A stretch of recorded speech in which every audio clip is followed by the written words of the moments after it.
Welcome back to the podcast. Thank you. This is our 4th episode we're recording today. So I'm saying welcome back, but you've been here the whole time. Things are about to get unhinged. No. Please, no. You're like, keep it together. Yes. We've got one more. We have one more to record. Okay. We've got this. And so today we're talking about a really hot topic that we've been kind of in the exploration of, and that we've received so much interest around from our community. I love that. Yeah. So the topic is sober curious or sober curiosity. And I recently completed or set a little goal for myself to do 40 days of zero alcohol. So I completed that last week or Monday of this week. And I want to share a couple of my observations and learnings, please. and let's talk about it.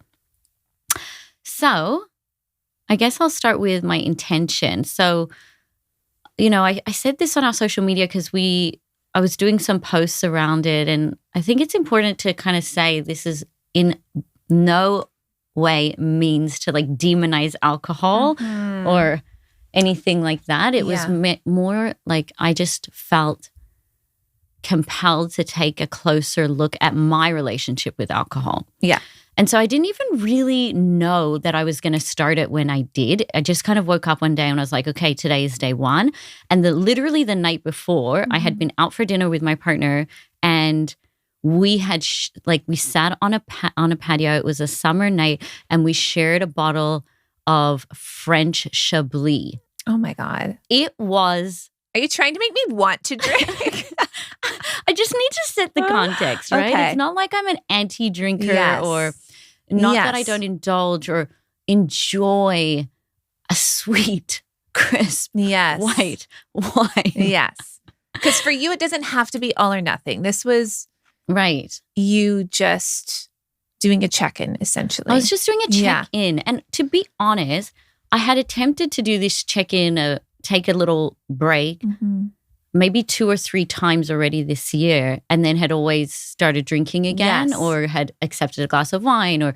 So this time I kind of felt in a different space where I was like, I think I'm going to take this on right now. And there was obviously, I was having a lot of thoughts in my head being like, are you crazy? It's the middle of summer. It's literally peak white wine season.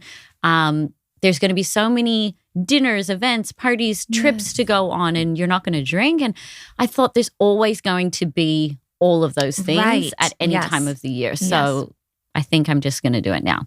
So I decided to do 40 days because it was like a little bit longer than a month and it was a nice time frame. And it was more just to like break the habit of like mindless drinking. Because I think where I sit with drinking is I don't drink a lot of volume when I drink. Like I'll have a glass or 2, but I will drink often. Right. So in the summer, I could easily drink 3 to 4 times a week and have a glass of wine. And there were some times where I was like, oh, did I even need to have that glass of wine? You know, when I got home, like I didn't have to have it. Yeah. Right? Yeah. So I wanted to do a check-in around that. So that was kind of my inspiration, what I wanted to do. And I think like if I'm even more honest with myself, I kind of imagine a future where I don't drink. Yeah. You know? I've heard you say that before. Yeah. And I don't know if I'm ready to like fully commit to it or go into it. So I'm kind of just seeing what does this look like? Yes. Right? What does it feel like? What was it like in practice when you're in these situations? Yeah. Yeah. So have you ever had that like type of thinking or? Yes. And I think mine stemmed from more of like a physical reaction, how drinking impacts me physically. Like even from just because I'm like you, I don't necessarily drink a high volume of alcohol, but I can really feel it now as I get older. It's like one glass of wine and I am like chugging water in the middle of the night. Like I'm in the Sahara Desert. It's crazy. And I think it's there's a lot of conversation around it now, a lot of narrative and not just narrative, but research on the impacts of our health. We know how obsessed I am with health and longevity. Yes. And so I heard a longevity specialist say that, some kind of physician or researcher saying that within our lifetime, like as our children are growing up now, they're going to look at alcohol like we look at cigarettes. Right. So that really took me for a pause, right? Yes. Like I think there was some belief that alcohol had some positive impact on health, the red wine, but that has been disproven now. It's not a thing. Yeah. The messaging is no amount of alcohol is good for you. Yeah. Right. Yeah. So I think like everything in life, it is a balance. I'm not in a place where I'm thinking it's a hard no for me. Yeah. But I've drastically cut back. I'm the kind of person where if I just stayed in my house and ran my business, ran my family, ran my house day in, day out, and didn't leave my house, I could not drink for sure. I rarely drink on my own in that circumstance. It's in a social setting that it feels like second nature. And it feels very weird to not be drinking when everybody else is. Yes. I think that's really interesting. Yeah. Right? Because that's what I went through for the last 40 days. Yes. And so what did you do? Like I was with you for a lot of that. I didn't actually know you had a goal of 40 days. Yeah. I just knew that you were experimenting with. I had a goal of 40 days. Not drinking. And that was really helpful for me to kind of have that framework around it. So I had like something to work towards, Yeah. And then, so I think that's really interesting. It's like, it feels weird to not drink when you're at a social event. Yeah. And so why is that? Because it's like we have been conditioned, or we believe that in order to connect, to belong, we need to drink alcohol. But like, I just wanted to like challenge those things of like, can I still connect with these people if I'm not drinking? Like, and can I still feel like I belong at this table if I'm not drinking? And I think that's why it's really hard to like question our relationship with alcohol, because it's not alcohol. It's about belonging. It's about connection. It's about like at the end of your workday, how you relax. It's about how you celebrate. Yes. It's, like I'm thinking of all these. So I'm thinking, can I not celebrate anymore? Can I celebrate with sparkling water? Is that a thing? I'm like, surely not. Like that's not possible. But of course you can. Yes. So I think those are interesting things to check in on, right? 100%. And I think they're, I don't know how to word this, but the word that's coming to my mind is numbing, which is what alcohol does, right? So we believe or have a belief that alcohol allows us to celebrate or takes away the stress of a bad day. But what it's actually doing is kind of numbing or dulling emotions, which in some scenarios is helpful and in others it's not, right? So because when I think about being in a social setting and drinking, I think I'm more fun. Right? Like I will be more willing to engage in conversation or have different conversations. For sure. Yeah. More so than if I was sober, right? Because that's where the like dulling or nothing comes into play. So it's just interesting to look at, right? Just to like consider. It's not right or wrong. It's not good or bad. Like it's just like, it was an experiment, right? For lack of a better word. Yeah. And I think like we'll talk about some kind of tactical tips that you have or that I might have. But just to kind of finish that thought on like the socially how to overcome this idea that you're going to be more engaging or more fun. I think the only way for me to overcome that, there was no like tool or plan going into it. It was only by getting through a dinner or an outing and not drinking, that on the other side of it, I could say, okay, I did that. I did have fun. I had engaging conversation. Yes, yeah. So I don't know if you did anything to like support yourself in it, but I found it was just like afterwards reflecting back, I found that motivating. For sure. And empowering, right? Yes. Yeah. Some of the things I did was like I'll order a mocktail and then you kind of feel like you're drinking, but you're not. And or those 0 alcohol beers, those were helpful. Yes, you liked those a lot. Yeah. When I really wanted to drink, but I was like, okay, I'll just have one of these first. And then if I still want to drink, I'll think about it. But it always like gave me what I needed. Yes. So I think it's like, sorry, I lost my train of thought. What were we saying? We were talking about what helped. Yeah, I was saying like for me, for like a lot of the social stuff, it was like getting through it, and then like there was a sense of empowerment on the other side of it. Yes, I can definitely relate to that. And I think I was just really clear this time, like I was going to do 40 days.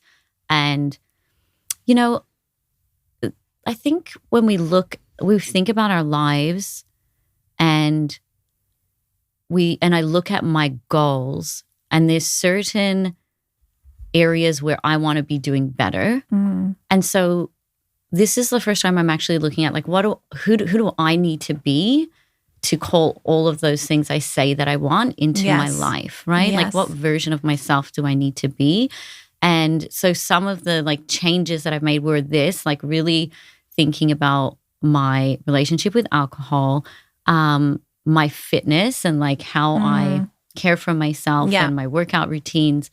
And I think it's interesting to just look at what are the different levers that we can pull within ourselves to create the lives we want, to create the opportunities we want for ourselves. And I went to this talk earlier this year, Elizabeth Gilbert, she's a writer, she was giving a lecture, and she said one of the most transformational things somebody had said to her earlier in her career is, what are you willing to give up to have the life you say that you want? Wow. And I wrote that down because then I've been sitting with it since April and thinking, what am I willing to give up to have everything that I'm working on or what I want, the type of life that I want? And it's really easy to look outside of ourselves and say, well, this person needs to do this or the economy needs to be doing this and that my husband needs to be doing this or, you know, for me to then get this. But it's like, what can we do ourselves to improve ourselves or to evolve or to think about things differently, to view the world from a different perspective? And for me, it was this, but for somebody else, it might be something else. Yes. Right? Yeah, that's really good. That's really good. And so what did you, what were kind of your biggest takeaways or anything that surprised you or? Definitely need to set myself up for success. Like the first week I filled my fridge with like Perrier, San Pellegrinos and the Buble drinks and all the sparkling water because you don't want to just drink tap water all the time. Yeah. You need to, you know, spice it up a bit. Put some mint in there, I was like fresh muddling lime. basil and mint, pouring sparkling water and drinking it just to feel a bit more fun. To feel alive. To feel alive. And then, like I said, I used some mocktails or non-alcoholic beer just to get through tough moments.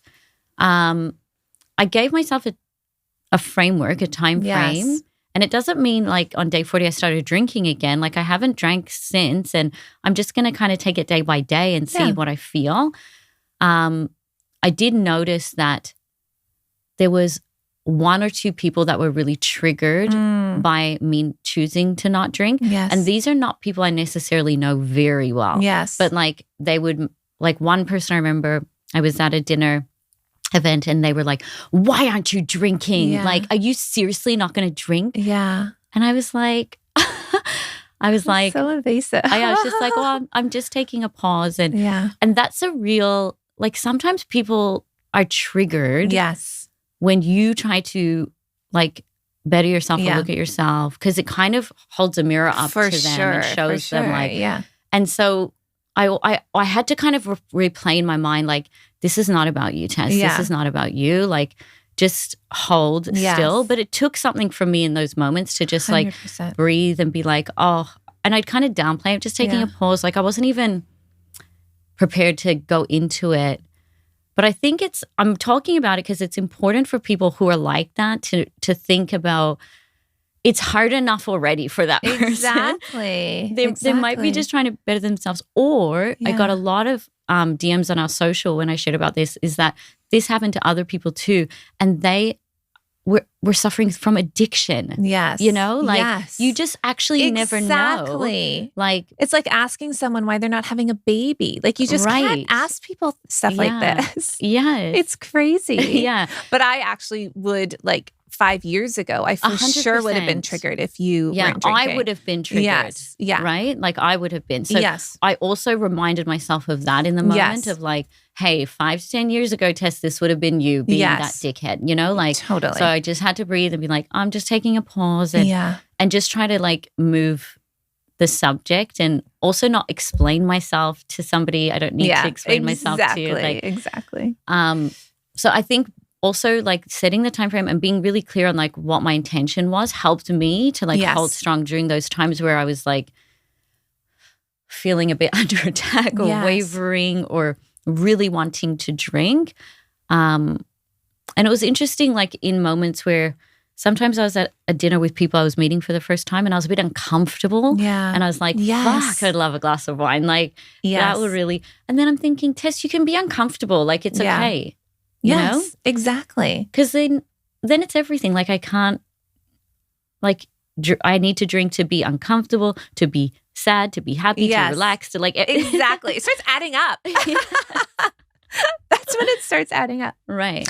That's really cool. Thank you for sharing that experience because it is personal. It is vulnerable. And it's polarizing. It is like half the people listening to this are going to be like, fuck you. Yeah. Like drinking is fun. And I agree. Yes. I agree. Yes. And right now, it's like I'm just trying to look at my habits and make sure, like I actually really believe we create our own lives. Like I actually believe that. We say it all the time. Yeah. And if I'm creating this, like I want to know like I'm doing it in a way that feels aligned for where I'm headed. Yes. You know? Big things. Big things. Okay, so we have through Chapter 2 meditation, we're going to be doing a 30-day of sobriety challenge for the month of September.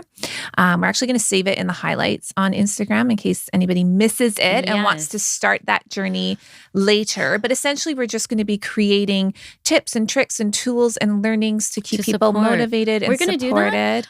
We're going to do that. We're going to do it. Should we do a Sober Curious? Because then, you know, I think the difference between sobriety call it something and Sober Curious, you don't like that? No, I really don't. Oh, okay. Because Sober Curious is just, you're just looking at it. You might cut down your drinking. Yeah.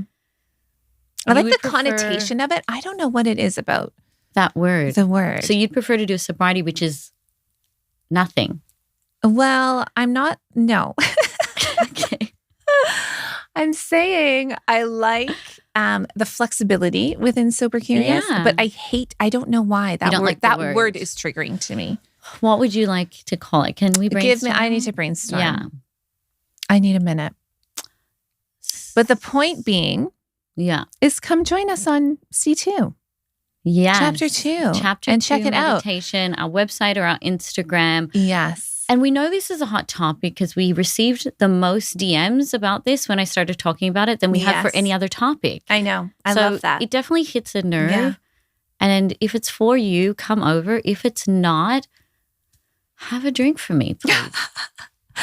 And I think it's useful, like you were saying, if it's not for you, it's important. I think it's important to understand kind of the nuances and right where other people might be at in their life and their journey. I think it's interesting because you mentioned you looked at it because it was affecting your health. Yes, so that's also a huge deal. Exactly. Right. Exactly.